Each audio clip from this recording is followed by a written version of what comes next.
Hello, everyone. Hello. Hello, everybody here? All right. Hello, RAFE. I'm Lisa Ayers, the Director of Communications at the Realtor Association of the Fox Valley, and welcome to the August edition of our panel series, Real Estate Experience Live. This is a series created by RAFE, Technology and Communications Committee, and the goal of the series is to tackle real issues in real estate with realtors. Our topic today is a lighter topic, but it's about getting involved and giving back. And we are live today, so feel free to put questions and comments in the chat, or if you're joining us on Zoom, put those in the comments on Facebook, YouTube, wherever you are, go ahead and comment, and we'll try to get to those questions after the panel is done discussing our topic. But before we get into the discussion, I'd like to say thank you to our panelists for taking your time to educate us on giving back and getting involved. And would like to thank everybody in the viewing audience for joining us either live or on replay. So let's get started. First, let me introduce our panelists to you and tell you a little bit about them. Our first panelist is Betty Ebert-Rylko from Baird & Warner, Fox Valley. Betty is our 2017 past president, the winner of the 2013 Community Service Award, and is currently a director on our board of directors. Betty has chaired and served on several committees, including professional standards, education, and also has been the chairperson and one of the people who started our community outreach committee here at RAFE. So please welcome Betty Ebert-Rylko. Next, we have Ron Ewing, a designated managing broker for RE/MAX Horizon and Elgin. He is our 2013 past president, our 2014 Realtor of the Year, and is also currently a director on our board of directors. Ron has served on and chaired several committees here at RAFE, including Governmental Affairs and RPAC, and we are lucky to have him here today. Please help me welcome Ron Ewing. Would you say hello? Our third panelist is Michael Simpson from Baird & Warner, Algonquin. Michael is the designated managing broker at Baird & Warner and was our 2019 president. He was also our 2020 Realtor of the Year, and like the other two panelists, has served on many committees at RAFE, including Governmental Affairs, RPAC. I don't know, I'm sure I'm missing a bunch, Michael, but has been extremely involved. But it was Michael during his presidential year at RAFE that put the spotlight on board service with his Just Say Yes campaign. We're happy to have you here, Michael. Thank you for joining us. Say hello to everyone. Thank you. And lastly, serving as moderator and panelist, we have Ron Donovan of Keller Williams Inspire. He has served as regional cultural ambassador and on the agent leadership committee with KW, and for RAFE has been one of the strong forces behind the technology and communications committee. He has chaired and served on that committee and is coming around for another tour of duty this year by serving as our 2021-22 TechCom chairperson. So say hello to everybody, Ron. And with that, I will go ahead and turn it over to you, Ron. The floor is yours. Do with it as you will. And make sure that everyone is unmuted. He's muted and he can't. Okay, here we are, all these techies here, and we're having difficulty. I'm making you all co-hosts. Like I said, I don't know if any.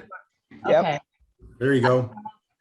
Okay, Ron, we're still waiting. We just need Mr. Ewing, co-host Mr. Ewing. Oh. There we go. There we go. Thank you. All right, beautiful.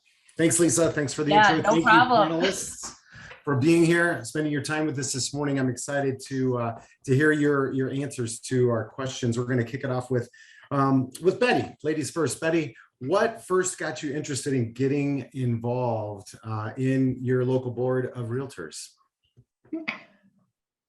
I think the beginning of my involvement was one of the past presidents invited me to sit on the nominating committee. And I told that person, I said, okay, but one and done. I'm not doing anything else. And then somebody else reached out and said, you know what, we need you on what was then called industry relations, is now community outreach. And so I think that was my first step into the association leadership. Awesome. Thank you, Michael. What first got you involved in the Board of Realtors? Yeah, it's an interesting question because I was not involved for the better part of the first part of the 10 years of my career. And I really only got involved when I was asked to consider running for the board of directors. And I remember I got challenged pretty hard about that when I was sitting in that nominating committee by a couple of people in the committee about, my involvement and what had I been involved in and so forth. And they kept asking, well, would you do this, or would you do this committee, or would you do this, RPAC, or would you do this thing or another? And I said, I guess I have to if that's a requirement. And so I sort of did it that way. I'm not suggesting that's the best way to get involved, but that's what my story was. And we'll talk more about why it's a good idea later, but that's how I first got involved. Thank you. Ron, what about yourself? What's your story? Yeah, for me, it was the culture in my office. My previous broker owner was past president.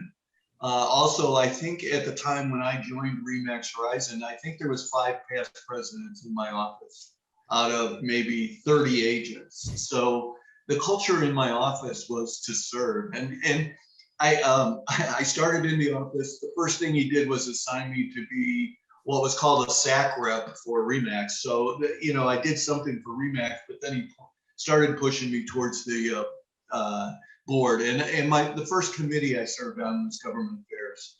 So, and then everything from then. But it was culture, definitely culture in the office. Awesome. I love that answer. That must have been a great office to be involved in, to have that kind of a culture to just get people involved. I do see a common theme. That's the reason I bought the office. That's a great reason. I do see a common theme. It sounds like, and myself included, you were all asked. Somebody tapped you on the shoulder and said, hey, we need you. And so just everyone watching the recording later, this is your tap. Hey, we need you. I just thought I'd throw that in right there. So I'm going to change question number 2 just a little bit. Instead of what was some of your early board or committee positions, were any of you involved maybe in high school or college or prior to your career as a realtor? And let's start with you, Michael. Are you somebody that's always been willing to raise your hand and jump in? That's a great question. Yeah, I mean, I was always involved in some sort of leadership or engagement or involvement from as long as I can remember, from back in junior high school all the way forward. I was always, a chairman of this committee or president of my class, or involved in student body. I was involved in my church in organizations. So I've always been really involved. So actually, I guess that first 10 years of my career was kind of a misnomer for me in a way. But yeah, I always had a pretty active affinity for being involved. Awesome. Thank you. Ron, how about yourself prior to your realtor career? Yeah, I do think about giving back quite often, and it did precede real estate. I think about giving back to my community.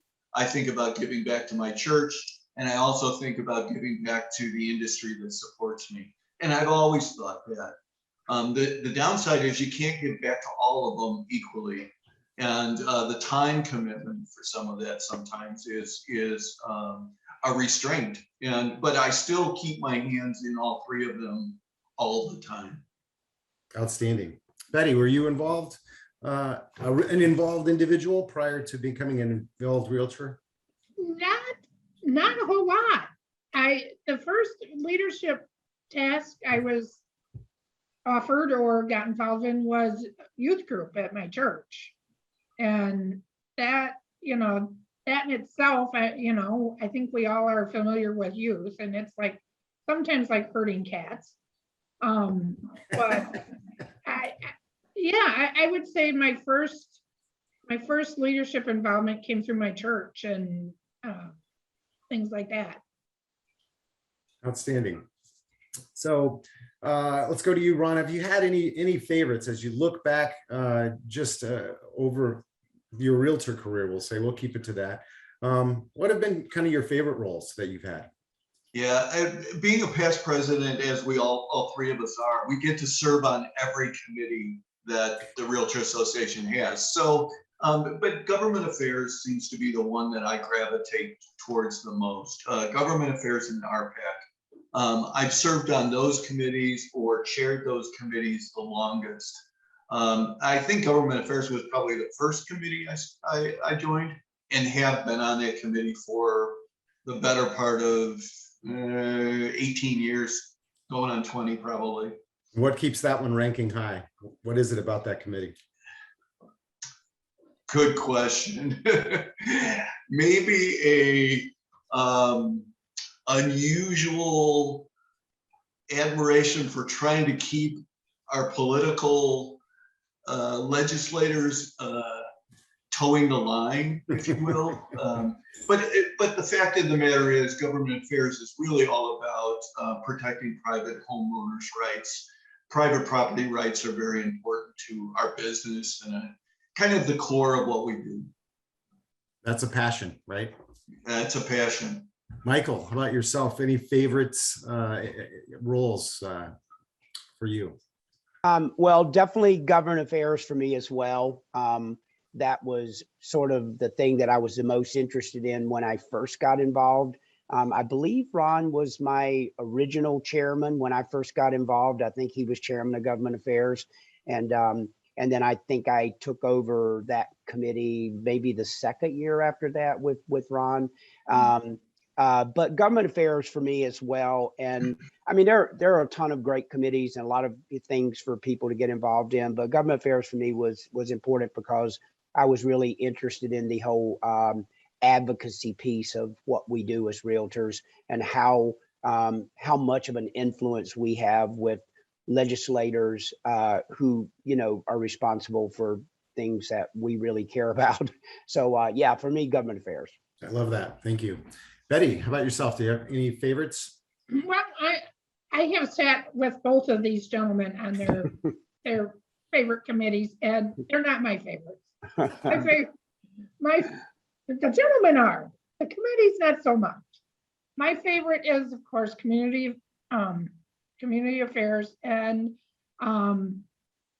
professional standards.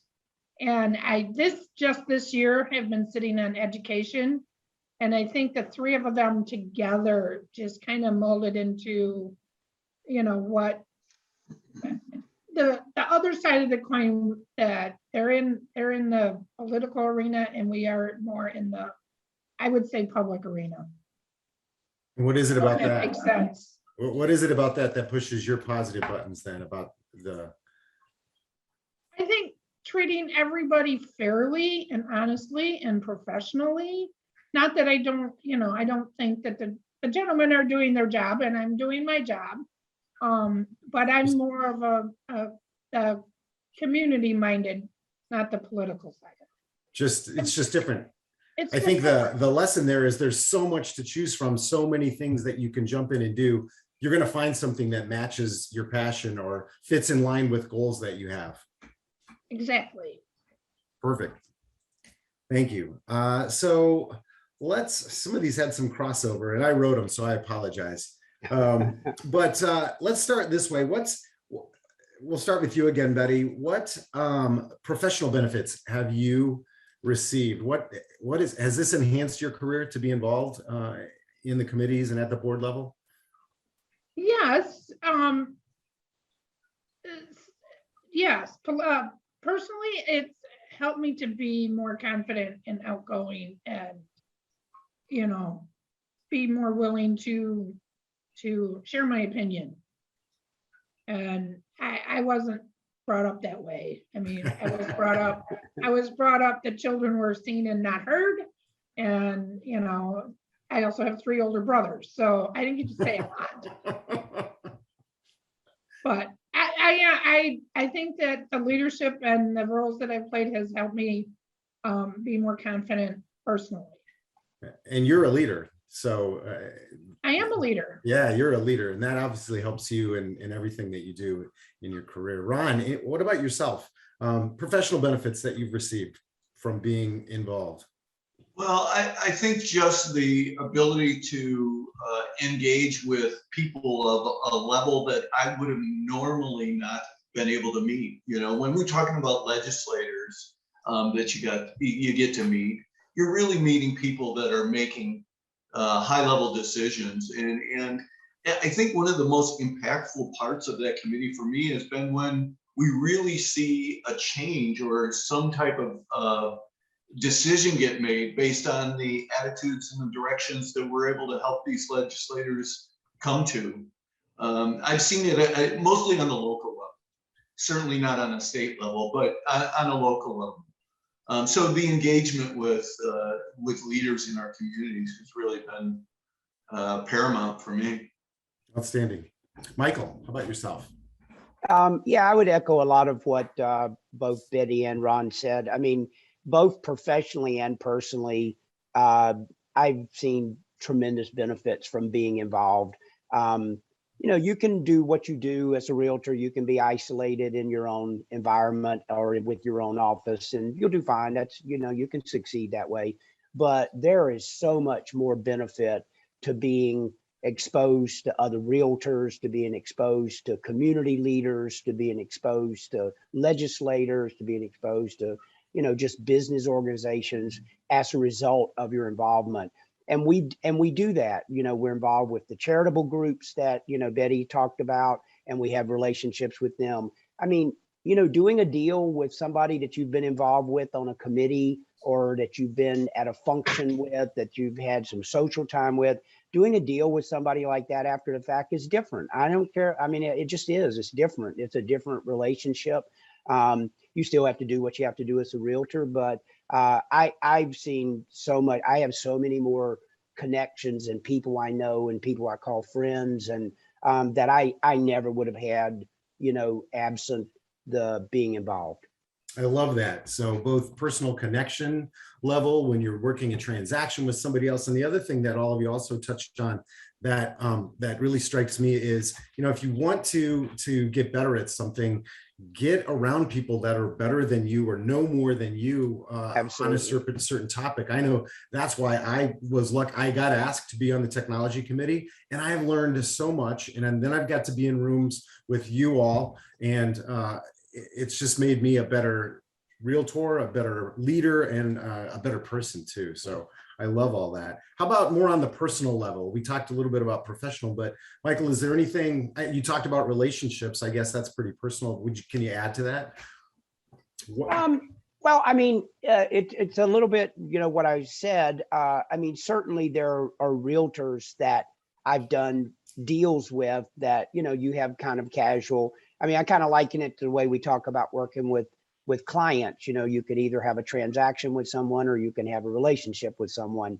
And so I've seen that sort of in as a result of being involved, particularly if you stay involved and, you know, make a decision or asked by someone to maybe consider going into leadership with the board. That's not for everybody, but if you do, I mean, you're traveling with those people several times a year for several years in a row. You get to know people pretty well. And so that's why I just harken back to what I said. I mean, I have friendships now that are a result of being involved the way I've been involved, at least the last, you know, 8 or 9 or 10 years, that I just wouldn't have had otherwise. They just, I mean, I don't think they would have come about the same way. So there's a tremendous amount of benefit. And, you know, again, even the relationship with people who are on the committees with you, or that you just go to events with, or that you work with in some task force or something, it's all really meaningful. And I think if you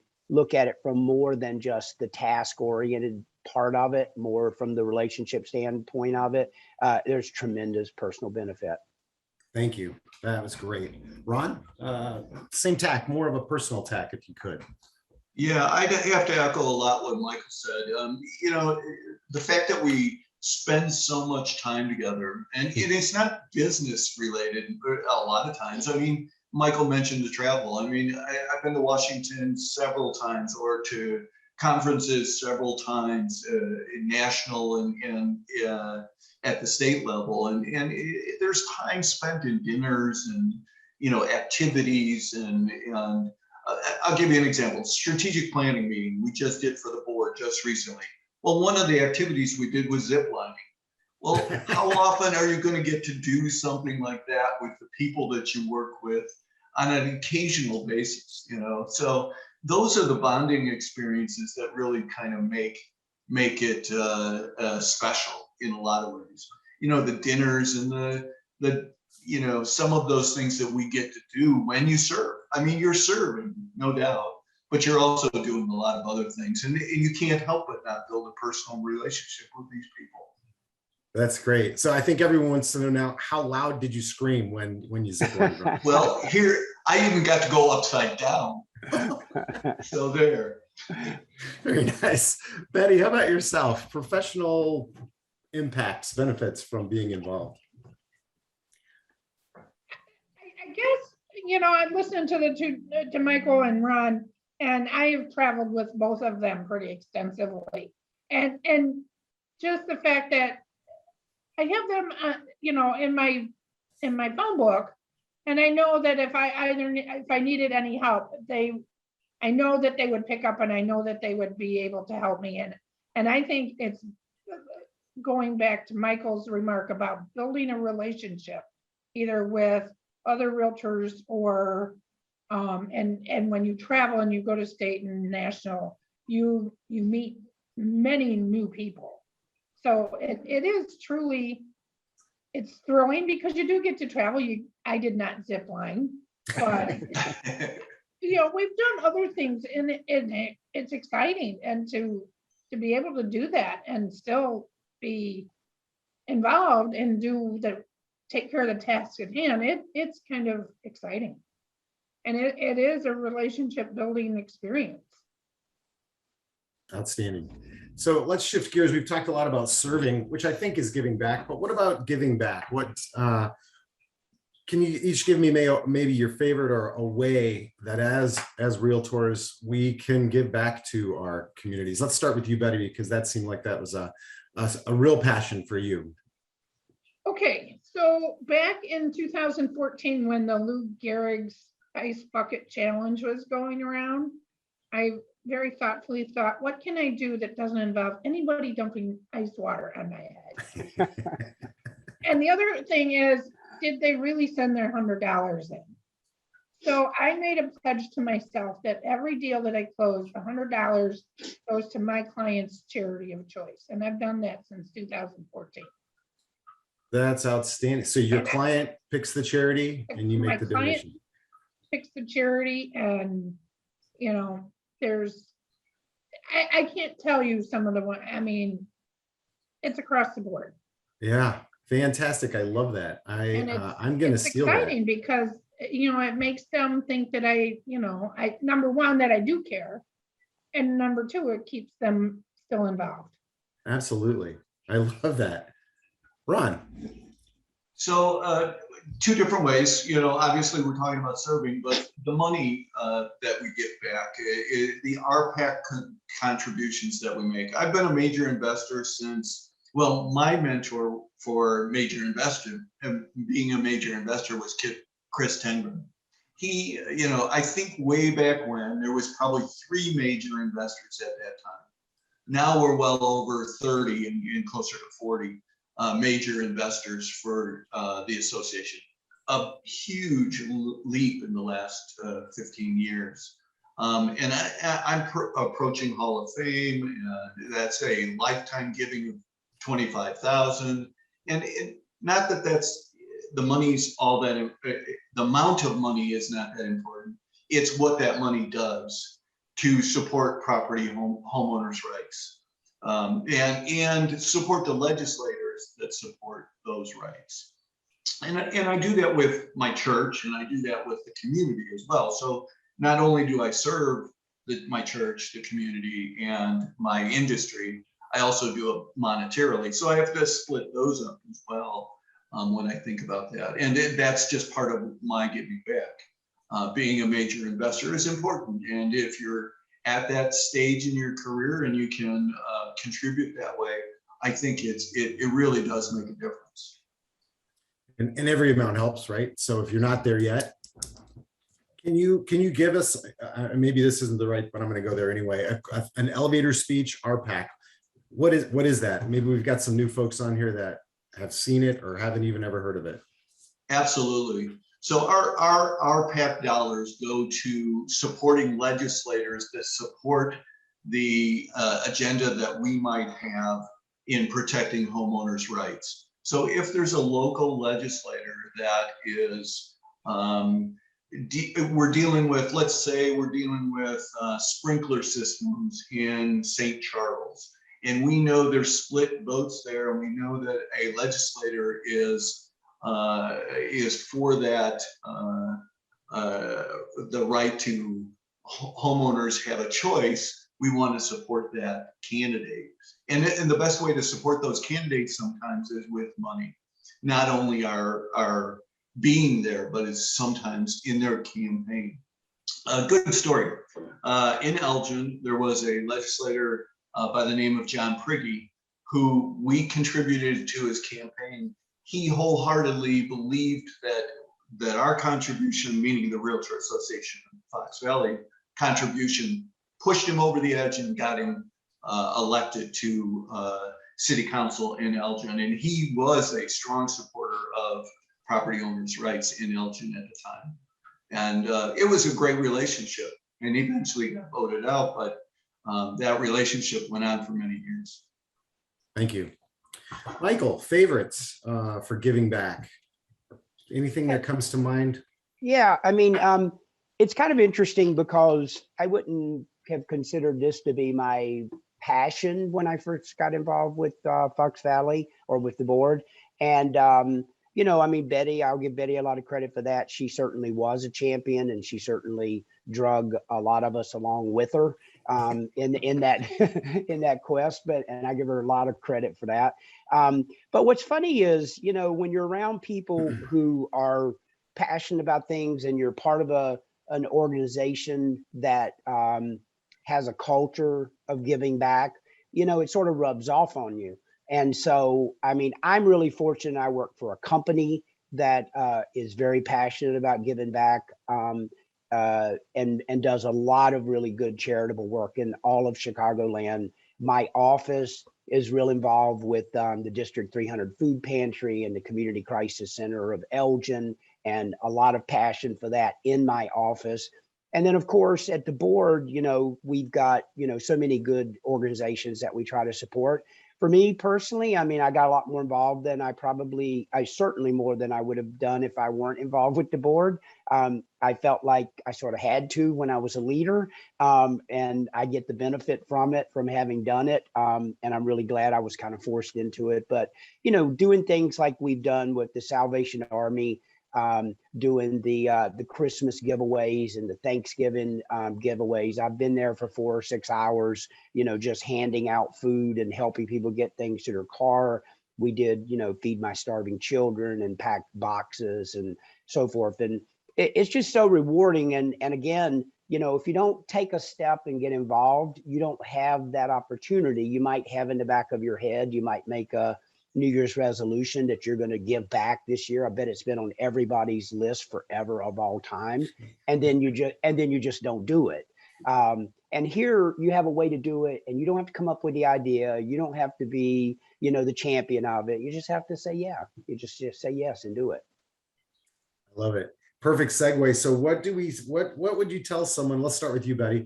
What would you tell someone who thinks they're too new, or they don't have the expertise to get involved on a committee? Or go ahead. I'm gonna before I answer that question, holy cow, I'm going to tell the gentleman that I do give to RPAC regularly. I'm not a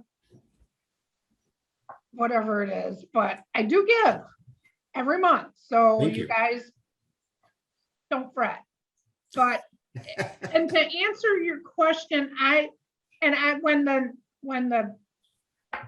the email went out about board of directors this time. I emailed my entire office, 130 plus of us, and said, okay, guys, this is your chance to have a voice. And that's partly the reason why I got involved, is because I wanted to, there's so much that happens that you don't know about, and there's so much that happens that you want to be a voice for.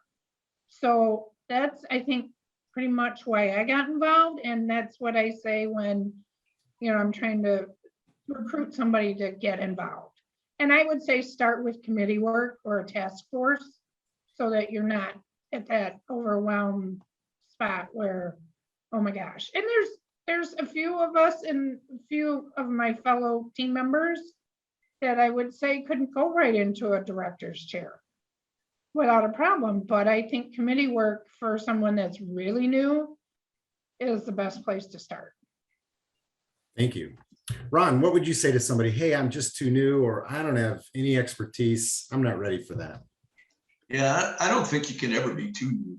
I mean, we were all new at one time. We all joined our first committee, or, volunteered for the first time somewhere at some place. And so and I think Michael said this, it's just a matter of saying yes, let me step forward and do one thing. Let me serve, one time serving meals, or do the feed my starving children, or doing one of those. And I think that's what hooked most of us, is doing it once. And then, eventually we do it more often.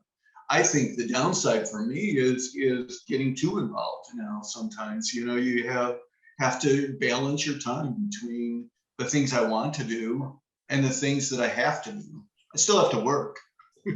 I'd rather give all my time away if I possibly could. But, the fact of the matter is you're never committed. As a matter of fact, we're probably too old. We need the new people here, so that we're passing on the torch, to tell you the truth. And I guess it comes back to the culture that I talked about.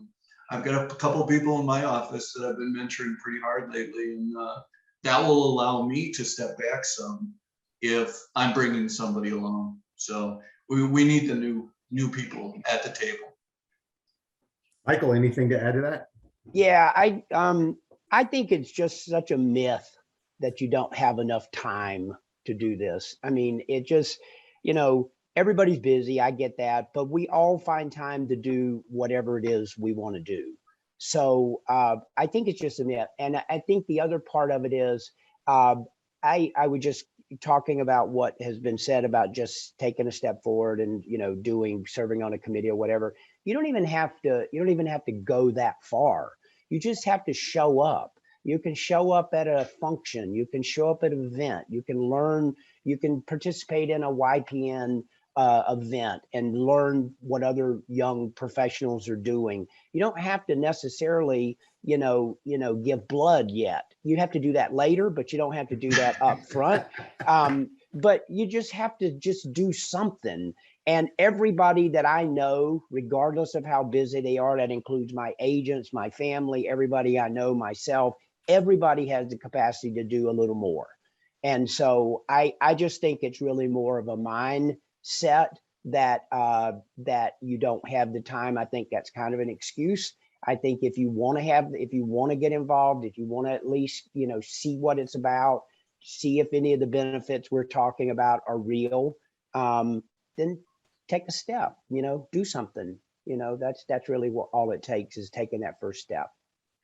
Beautiful. Thanks. So we'll start with you, Michael. What keeps you coming back? You've been donating, giving, serving for a while. Well, I'm a pretty analytical person, as most people know. I can get pretty deep in the weeds on the numbers from time to time, to some people's chagrin. But I will tell you this, even if I weren't an analytical person, I could look at what my career looked like the first 10 years versus the last 10 years. And you don't have to be a mathematician. You don't have to be an economist. You don't have to be a seer to understand that my career has been substantially more successful in the last 10 years. And what was the difference in my last 10 years versus my first 10 years? A lot of things, I mean, to be sure, but a major part of that has been how involved I've been over the last 10 years. So, you know, I think you have to look at, I mean, I think they always tell you that, you know, usually the answer to most questions is the most obvious. And for me, that's the most obvious change in my career the last 10 years. And that's what keeps me coming back, because I'm not done yet. Wow, great answer. Regardless of what Ron said, I'm not too old. I'm not done yet. Ron, can you follow that one up? That was great. Probably not. For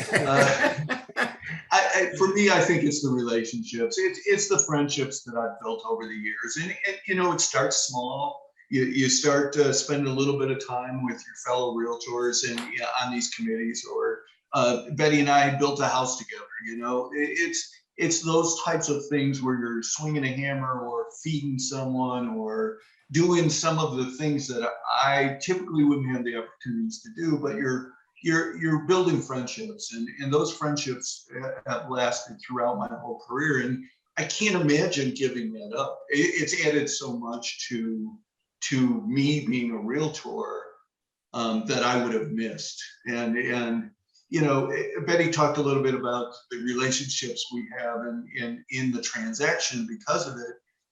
She's absolutely right. If she called me today to help her with something, I'm giving her my advice or my counsel if I can, and vice versa. I know that she would do the same for me based on the relationship that we have. So, you know, that's what keeps me coming back. That's what keeps me engaged, is the fact that these relationships are lifelong relationships. Awesome. Thank you. Betty, sorry I put you in the last spot for this one. It's okay because it gave me a chance to gather some thoughts, and as far as, you know, the time spent, well, I'm just going to say this: the year I was president, 2017, was my best real estate year ever. So if you don't think you have time and you don't think you can make money, it's a big myth. And I would, you know, and I'd forgotten about the Habitat house. Yeah. And, you know, yeah, it's building relationships. And the more those grow, the more you grow. And that's the best we can do.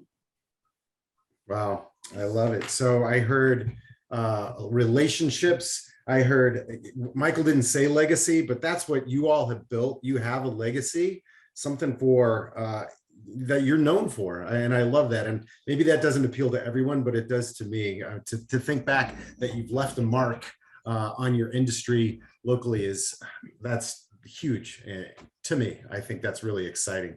And I love, and Mr. McEnroe just repeated this on the chat, something that Michael said. He said, just do something, pick something small, pick that littlest project and jump in there and get a taste of it. I think you'll come back because you'll want to. You're going to meet some great people. You're going to learn something. I know my office went and did a Habitat for Humanity earlier this summer, and we were hanging siding, which I had a great time for one day, would not want that as a career. And yet I learned a ton about hanging siding. I can explain that to my clients now. When we see a job done wrong, I can point that out to them.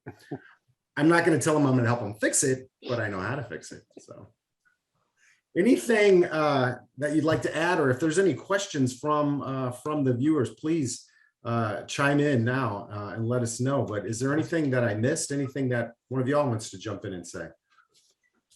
Michael, just do something. You said it already. Yeah, that's been my thing for quite a while. I remember going to various conferences and legislative meetings and other things, and I've sat at a bunch of tables with Ron and with Betty and others, leaders from the organization, and you know, you'd be in a forum and they would talk about, you know, what's the biggest problem in our industry? What do we need to work on in our industry? And for years going to those meetings, all I ever heard was the number one problem is member engagement. And so sort of a few years before I was going to be president, I started talking to Chris Studebaker and to the staff about, we have to at least try to do something about that. We probably can't fix the problem, but we've got to at least try. And so we sort of over the course of a couple of years developed this, just say yes campaign.